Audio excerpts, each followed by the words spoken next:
Vlad Tepes, más conocido como Vlad el Empalador y popularmente como Drácula. Un personaje histórico de finales de la Edad Media recordado por su extrema crueldad. Un hombre atrapado entre dos grandes potencias que pasó su infancia como rehén y llegó a gobernar Valaquia en 3 ocasiones. Para algunos fue un héroe que defendió la Europa cristiana del avance otomano, para otros un monstruo despiadado capaz de cometer las mayores atrocidades. Y siglos después de su muerte, el hombre que inspiraría al vampiro más famoso de la literatura. En el episodio de hoy conoceremos la familia y la vida de Vlad III, príncipe de Valaquia. Recorreremos su historia para entender cómo las tragedias y conflictos que marcaron su vida pudieron convertirlo en un hombre capaz de las monstruosidades por las que pasó a la historia. También descubriremos qué hay de cierto en el mito de su castillo y veremos qué fue lo que realmente inspiró a Bram Stoker para crear a su personaje más famoso, el Conde Drácula. Y espera un momentito, que siempre hay alguien en los comentarios que me pide que haga un vídeo sobre el Japón feudal, así que aprovecho para deciros que sí, que pronto habrá un documental sobre el Japón en el periodo Edo. Que Japón tiene una historia fascinante y sé que muchos de vosotros planeáis iros de vacaciones allí. Y también te advierto una cosa, que después de ver este vídeo seguramente quieras ir a ver los Cárpatos en Rumanía. Sea como sea, si estás planeando irte de vacaciones fuera de tu país, pues déjame que te ahorre un problema muy común y que es muy fácil de prevenir. Te voy a recomendar Saily, el patrocinador de este vídeo y el servicio de eSIM que te permite estar conectado a internet desde el mismo momento en que bajes del avión. Porque la verdad que es muy molesto haber planificado todas tus vacaciones y llegar a tu destino para darte cuenta que no tienes datos en el móvil. Te ves obligado a buscar una tienda nada más aterrizar para comprar una tarjeta SIM y luego ¿quién encuentra el clip ese para sacar la tarjetita? Y si no, te toca buscar un wifi público para poder pedir un Uber. Bueno, pues ya te digo que con Saily te olvidas de todo eso. Porque Saily es una eSIM, que es como una tarjeta SIM tradicional, pero en lugar de ser física, es digital. Solo tienes que descargar la aplicación, elegir el país al que viajas entre más de 200 destinos posibles, seleccionar el plan que prefieras y activarlo. Así que cuando aterrices y desactives el modo avión, ya tendrás conexión para usar el GPS, traducir un cartel, avisar de que has llegado o bueno, para seguir viendo este vídeo. Y lo mejor de todo, te traigo un descuento exclusivo del 15% en tu plan de datos de internet de Saily. Es súper fácil de usar, descargas la app con el link de la descripción, eliges el plan que quieras y usas el código escocés así en minúsculas y sin tilde en el momento de pagar y ya está. Muchas gracias Saily por patrocinar este vídeo. Y ahora sí, volvamos con Vlad el Empalador. Adentraos conmigo en este capítulo medieval de guerras, tragedias, actos crueles y auténtico horror. Sentaos, relajaos, porque esta es la historia del verdadero Drácula.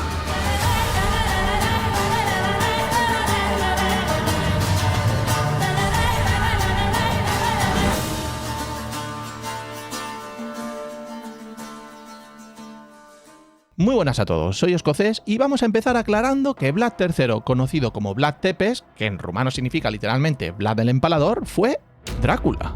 No un vampiro, claro, pero sí Drácula. Veamos por qué. Su padre se llamaba Vlad II y también tuvo el sobrenombre de Vlad Dracul. Este sobrenombre, Dracul, se lo pusieron por ser miembro de la Orden del Dragón, una fraternidad militar fundada por Segismundo de Luxemburgo, rey de Hungría y dedicada a frenar el avance otomano en Europa. Y sabed que Dracul venía de dragón, y más tarde, en el rumano moderno, esa misma palabra empezó a usarse también para referirse al diablo. Pues bien, de la misma manera que en español Fernández significa hijo de Fernando o Martínez significa hijo de Martín, Drácula es la forma genitiva eslava de Dracul y significa literalmente el hijo de Dracul. Así que cuando decimos Drácula, en términos estrictamente filológicos estamos diciendo el hijo del dragón, o si preferimos una lectura en rumano moderno, el hijo del diablo. Es decir, que Vlad III era Drácula, pero no fue un vampiro que bebiera la sangre de sus víctimas. El verdadero Drácula hizo cosas mucho peores. Venga, y con esto aclarado, vamos a conocer a su familia. Vlad III fue el mediano de 3 hermanos. El mayor se llamaba Mircea II, que era el heredero, y su hermano pequeño fue Radu el Hermoso. Su madre se cree que fue Cenagia de Moldavia, hija de Alejandro el Bueno, pero hay pocas fuentes confirmables y no tenemos una certeza absoluta sobre su persona. Del padre, en cambio, sí tenemos su biografía bastante bien documentada. Vlad II Dracul nació antes de 1395. Fue hijo ilegítimo de Mircea I de Valaquia, que era uno de las grandes voivodas valacos. Aclaremos ya que voivoda era el título del príncipe y comandante militar que gobernaba Valaquia. Pues bien, Vlad II Drácul, el padre de nuestro protagonista, pasó su juventud en la corte de Segismundo de Luxemburgo, donde fue admitido en la Orden del Dragón en 1431. Y gracias a ese respaldo consiguió hacerse con el trono de Valaquia en 1436 tras la muerte de su medio hermano. Y llegados a este punto creo que nos vendría muy bien entender un poquito la geografía y geopolítica de la época. Valaquia era un principado situado al sur de los Cárpatos, junto a la frontera entre dos gigantes. El reino de Hungría al norte y el Imperio Otomano, que llevaba más de un siglo expandiéndose por los Balcanes, al sur. Valaquia había nacido como entidad política a comienzos del siglo XIV, cuando los voivodas locales se independizaron de la influencia húngara, pero su posición geográfica la condenó para siempre a vivir como un estado bisagra. Era demasiado débil para enfrentarse sola a cualquiera de los dos imperios, obligada constantemente a elegir un bando o a fingir que elegía ambos a la vez. Y eso es exactamente lo que hizo Vlad Drácul.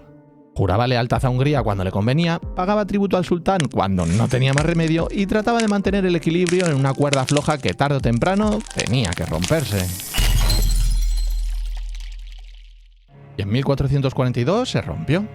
Tras una reunión con Juan Hunyadi, un voivoda de Transilvania, Vlad Drácul decidió no apoyar una invasión otomana de Transilvania.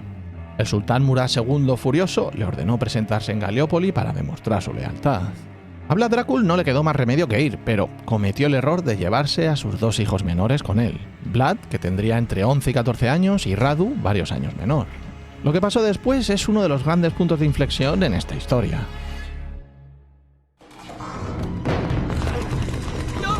Tanto el padre como los hijos fueron apresados por los otomanos. Vlad Drácul fue liberado antes de que acabara el año, pero el sultán se quedó con sus dos hijos. Vlad y Radu permanecieron como rehenes para garantizar la lealtad de su padre, recluidos en la fortaleza de Egrigod en la actual Turquía. Eran rehenes políticos, lo que claramente indicaba que Vlad y su hermano pues no tuvieron una infancia muy fácil, pero no hay ningún registro histórico de que fuesen maltratados. De hecho, recibieron educación, aprendieron turco, lógica, filosofía, equitación y el arte de la guerra otomana, conocimientos que el propio Vlad usaría más tarde de manera muy eficaz, pero bueno, no nos adelantemos. Años más tarde, en 1444, su padre apoyó la cruzada de Varna contra el propio sultán que aún retenía a sus hijos. En una carta a los habitantes de Brasov de ese mismo año, Vlad Drácul escribió con angustia que había dejado a sus pequeños hijos para que fueran masacrados por la paz cristiana. Vlad Drácul estaba convencido de que sus dos hijos serían descuartizados por el bien del cristianismo. Pero nunca ocurrió. Por razones que no conocemos del todo, el sultán decidió perdonarles la vida.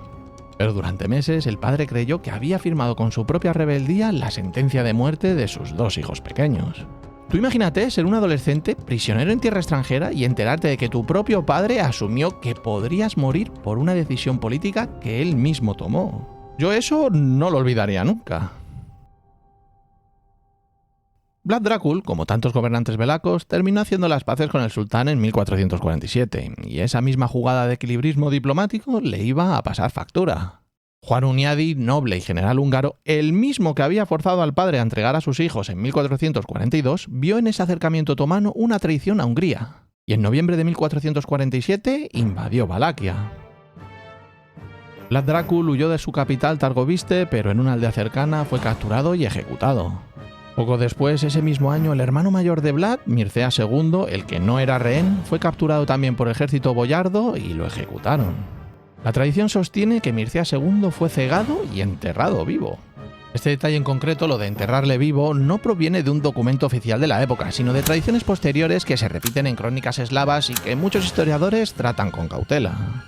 Uno de los mayores especialistas en la figura de Vlad III ha señalado que la fuente bizantina contemporánea, Miguel Critóbulo, da a entender que el padre y el hermano mayor de Vlad fueron asesinados por orden de Hunyadi, con la connivencia de la nobleza belaca, los boyardos, porque vieron en este giro la oportunidad perfecta para colocar a su propio candidato en el trono.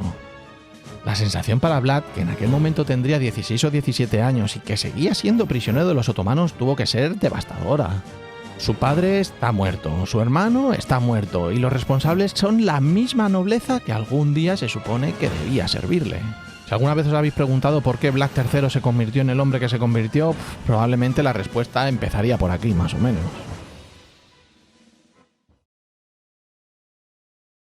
Tras la muerte de su padre y hermano, Vlad se convirtió en candidato al trono. El sultán quería que Vlad ocupara el trono de Valaquia como aliado, así que le permitió salir de su cautiverio para conseguirlo. Había que aprovechar la situación. Vladislav II, que ahora era el gobernante de Valaquia, había acompañado a Hunyadi en una campaña contra los otomanos en septiembre de 1448. Y Vlad utilizó esa ausencia irrumpiendo en Valaquia al frente de un ejército otomano a comienzos de octubre. Tenía apenas 17 años y por primera vez en su vida fue príncipe de Valaquia. Su gobierno duró semanas, como mucho 2 meses.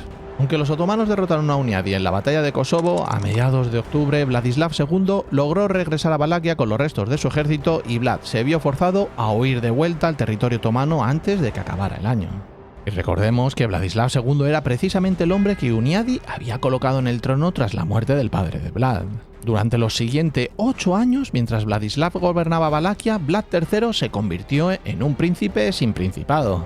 Un fantasma político deambulando entre cortes ajenas en un largo exilio.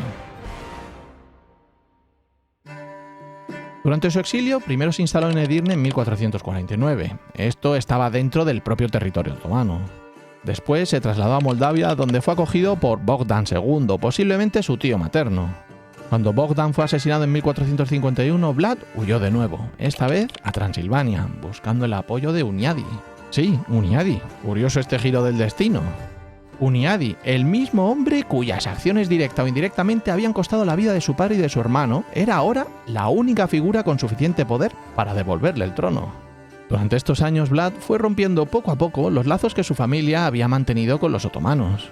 Sabía que si quería sobrevivir dentro de Europa necesitaba presentarse como algo distinto, como un príncipe cristiano, no como un protegido del sultán.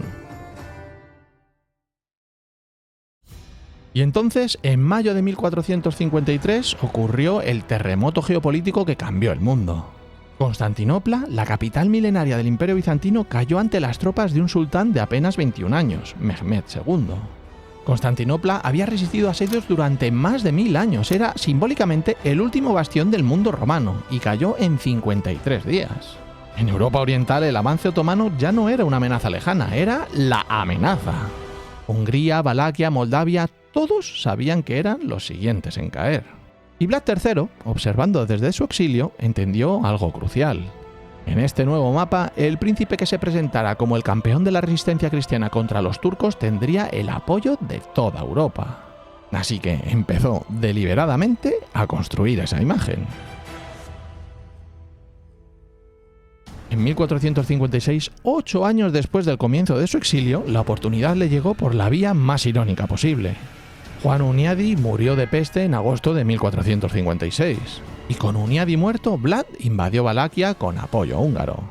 Vladislav II, su rival, murió durante esa invasión, y empezamos así el segundo reinado de Vlad III, y este sería, y con diferencia, el más importante y el más oscuro. Lo primero que hizo Vlad al asegurar el trono fue exactamente lo que podías esperar si has prestado atención hasta este momento.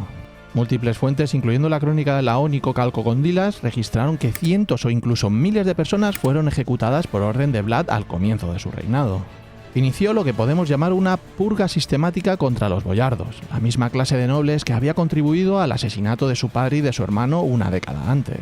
Arrestó a numerosos nobles, ejecutó a muchos y envió a otros a trabajos forzados, concretamente a la reconstrucción del castillo de Poenari, que se convertiría en su residencia y fortaleza personal. El historiador Calcocondilas escribió que Vlad efectuó rápidamente un gran cambio y revolucionó por completo los asuntos de Valaquia, repartiendo el dinero, las propiedades y los bienes de sus víctimas entre sus nuevos seguidores. De hecho, de todo el consejo principesco que existía antes de su llegada al poder, solo 2 consejeros conservaron su puesto entre 1457 y 1461. Esto no solo era un acto de venganza, también era una operación política calculada. Eliminar a la antigua nobleza, sustituirla por hombres leales solo a él y reconstruir el poder del trono desde sus cimientos. Y un momentito, antes de seguir, déjame hacer una pausa en la historia para explicar una cosa sobre el castillo de Drácula. Porque acabamos de mencionar el castillo de Poenari, residencia y fortaleza personal de Vlad, o sea, el famoso castillo de Drácula. Pero si buscas castillo de Drácula en internet, el que te aparece es el imponente y espectacular castillo de Bran. El mismo que en cada cartel turístico de Rumanía tiene la leyenda Castillo de Drácula. ¿Qué es lo que está pasando aquí? Pues veamos. El castillo de Bran es precioso y vale absolutamente la pena visitarlo, pero no fue de Vlad III, no lo construyó él, ni siquiera estaba dentro de las fronteras de su principado. El castillo de Bran se encuentra en Transilvania, que en aquella época formaba parte del reino de Hungría, no de Valaquia. Y además el castillo ya existía décadas antes de que Vlad naciera. Fue construido por los caballeros teutónicos y después ampliado por los sajones de Transilvania como fortaleza defensiva y puesto de aduanas. Probablemente Vlad pasó por allí en algún momento, dada su cercanía con la frontera valaca y su disputa constante con los sajones transilvanos. Pero pasar por un sitio y que sea tu castillo son cosas muy distintas. Y es que lo de que todo el mundo lo llame el castillo de Drácula es pura estrategia turística del siglo XX. El castillo de Bran es fotogénico, está en buen estado de conservación y en algún momento alguien decidió que vender la fantasía gótica era mucho más rentable que explicar la verdad histórica. El verdadero hogar de poder de Vlad III, la fortaleza que sí reconstruyó con el esfuerzo y la sangre de los boyardos que envió allí a trabajar forzosamente, fue Poenari, una ruina espectacular encajada en el acantilado sobre el río Arges. Es mucho menos instagrameable, pero mucho más auténtico.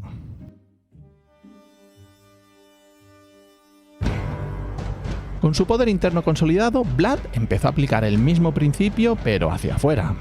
Castigos ejemplares, brutales, públicos y diseñados no solo para castigar, sino para que todo el mundo se enterara.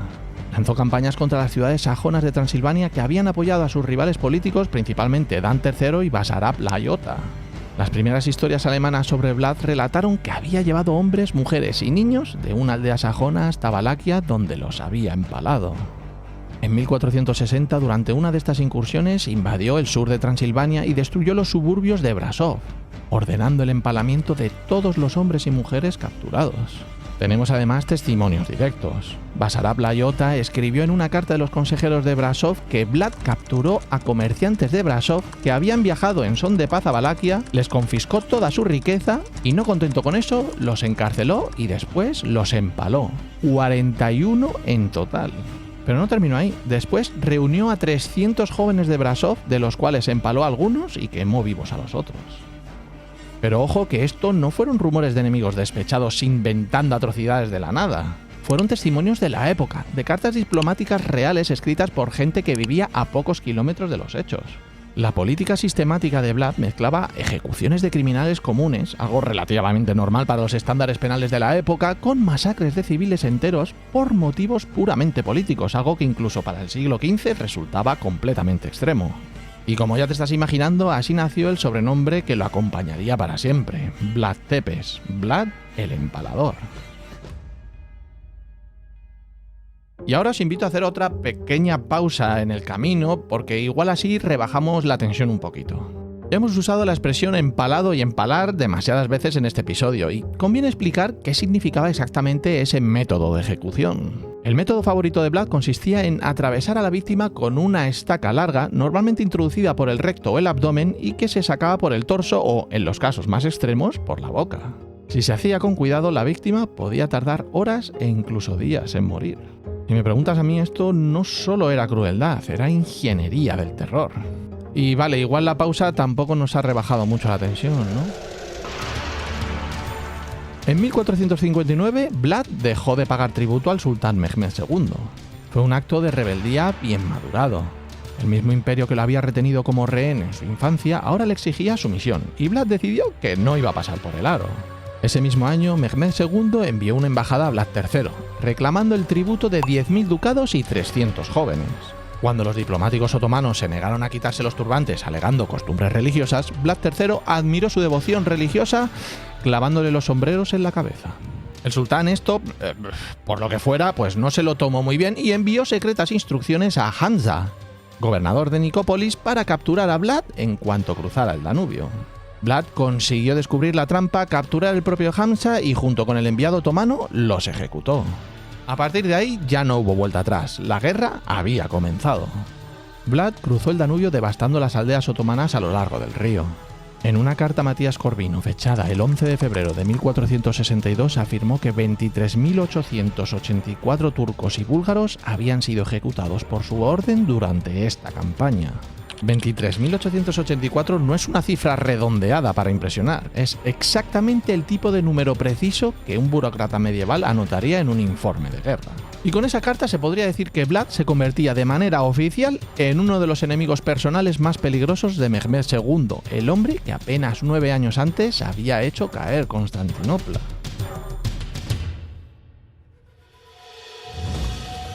Mehmed II respondió con un ejército descomunal. El cronista Calcocondilas afirmó que superaba los 150.000 hombres y que solo era menor al que había conquistado Constantinopla en el 53. Aunque los historiadores actuales creen que esa cifra fue probablemente exagerada, nadie duda de que Vlad se enfrentaba a un enemigo inmensamente superior. Y Vlad sabía que no podía enfrentarse a eso en una batalla campal. Así que aprovechó lo que había estudiado sobre guerra otomana desde dentro, durante su cautiverio durante la infancia, y aplicó la mejor estrategia posible. Una política de tierra quemada. Quemó cosechas, envenenó pozos, destruyó cualquier recurso que el ejército invasor pudiera aprovechar y se retiró hacia su capital, Targoviste, dejando tras de sí un territorio devastado y vacío. Pero la jugada maestra estaba todavía por llegar.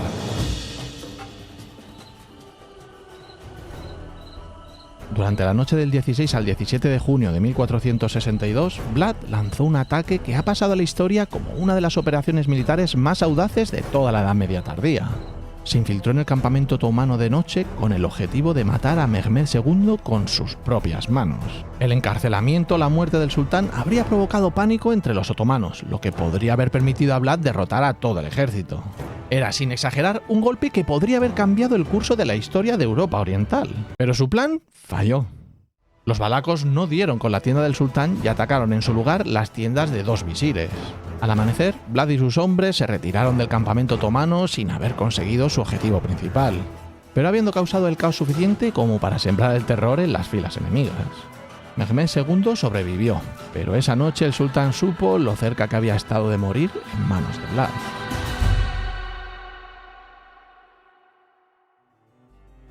El ejército otomano continuó su avance y a finales de junio Mehmed II por fin llegó a Targoviste, la capital de Vlad, pero estaba despoblada.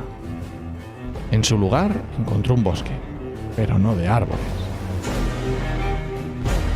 Era un bosque de miles de personas empaladas.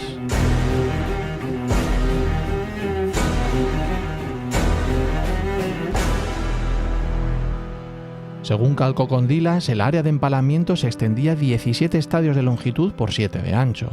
Esos son aproximadamente 3 kilómetros de largo por algo más de 1 kilómetro de ancho.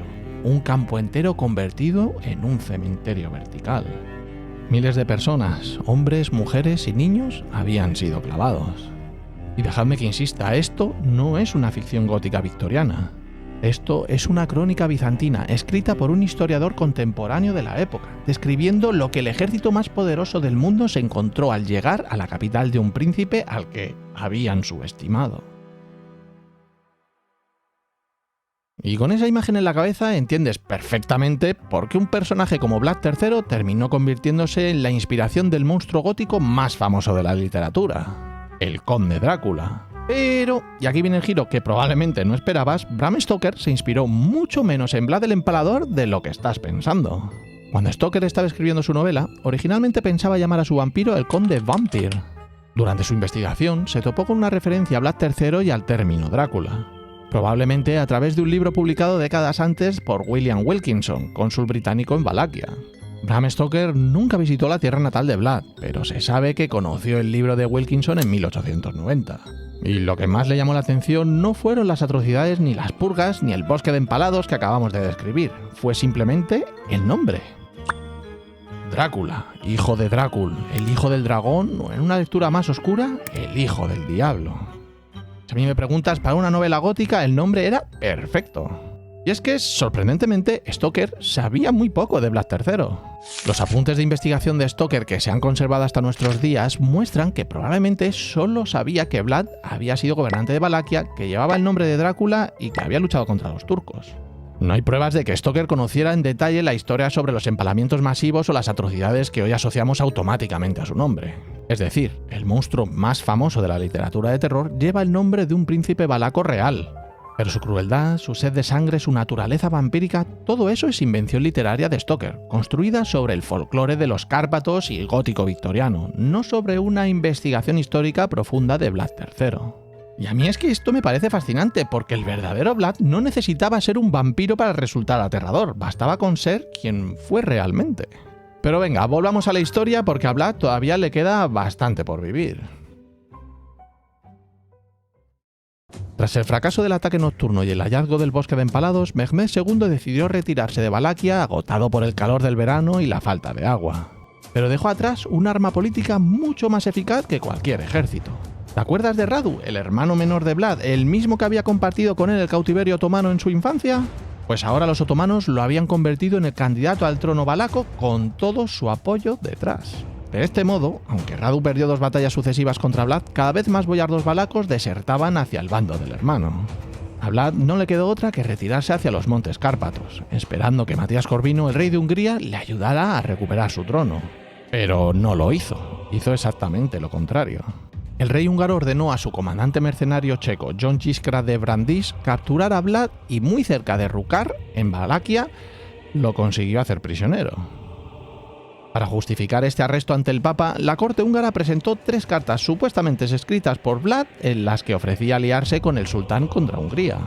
La mayoría de los historiadores coinciden en que estos documentos fueron falsificados para justificar el encarcelamiento de Vlad. El historiador Radu Florescu fue tajante al respecto. El estilo de escritura, la retórica de sumisión, difícilmente compatible con lo que sabemos del carácter de Drácula, la torpeza de las palabras y el pobre latín son todo pruebas de que las cartas no pudieron ser escritas por orden de Vlad. En otras palabras, incluso sus propios aliados necesitaban inventar pruebas falsas para justificar su traición. Vlad pasó los siguientes 12 años, desde el 1462 hasta el 1474, prisionero en Hungría, principalmente en la fortaleza de Visegrad. Durante este cautiverio, las historias sobre su crueldad comenzaron a circular y a multiplicarse por Alemania e Italia, alimentándose, según varios historiadores, por los propios cortesanos de Matías Corvino, interesados en justificar el arresto de un hombre que, técnicamente, había sido uno de los grandes defensores cristianos contra el avance otomano. En 1475, gracias a la intervención de Esteban III, el Grande de Moldavia, Vlad fue finalmente liberado. Se unió a la coalición cristiana contra los otomanos, luchando incluso en campañas en Bosnia bajo la bandera húngara. Y en noviembre de 1476, con apoyo húngaro y moldavo, Vlad recuperó el trono de Valaquia por 3ª y última vez. Pero para su desgracia, no duraría ni 2 meses. En diciembre de ese mismo año, Basarab Laoyota regresó a Valaquia con respaldo otomano. Vlad marchó a su encuentro con un ejército reducido, apenas unos 2000 hombres frente a una fuerza turco-valaca que aproximadamente era del doble.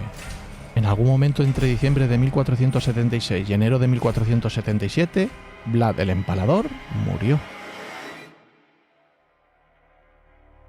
Las circunstancias exactas de su muerte siguen siendo objeto de debate entre los historiadores. Hay quien sostiene que murió en combate directo. Hay quien apunta a que fue asesinado por sus propios hombres por error durante la batalla al ser confundido con un soldado otomano. Lo que sí sabemos con certeza es el final macabro de su historia. Fue decapitado y su cabeza enviada como trofeo a Constantinopla para Mehmed II. El mismo sultán al que había intentado asesinar 14 años antes recibió finalmente la prueba física de que su más persistente enemigo valaco ya no representaba ninguna amenaza. Y así terminó la vida de Vlad III. No con redención ni con gloria épica, sino decapitado en una emboscada menor después de una vida entera atrapado entre 2 imperios que nunca dejaron de utilizarlo como una pieza de ajedrez. Cerramos este episodio con una reflexión del historiador Kurt Treptow, que resumió mejor que nadie la dificultad de juzgar a este personaje, al señalar que la verdadera historia de Drácula ha quedado oscurecida tanto por quienes lo convirtieron en un tirano sanguinario como por quienes le presentaron como un héroe nacional y cristiano que defendió valientemente su tierra natal y toda Europa frente a la invasión otomana. Y ahora, como siempre, la pregunta es para ti. ¿Conocías la historia real de Drácula? ¿Eras de los que creía que Bram Stoker se inspiró en sus actos más que en su nombre? ¿Qué temas te gustaría que tratásemos en próximos capítulos? Déjame saber tu respuesta en los comentarios, no olvides dejar un like si te ha gustado este episodio y sobre todo, nunca olvides que eres maravilloso.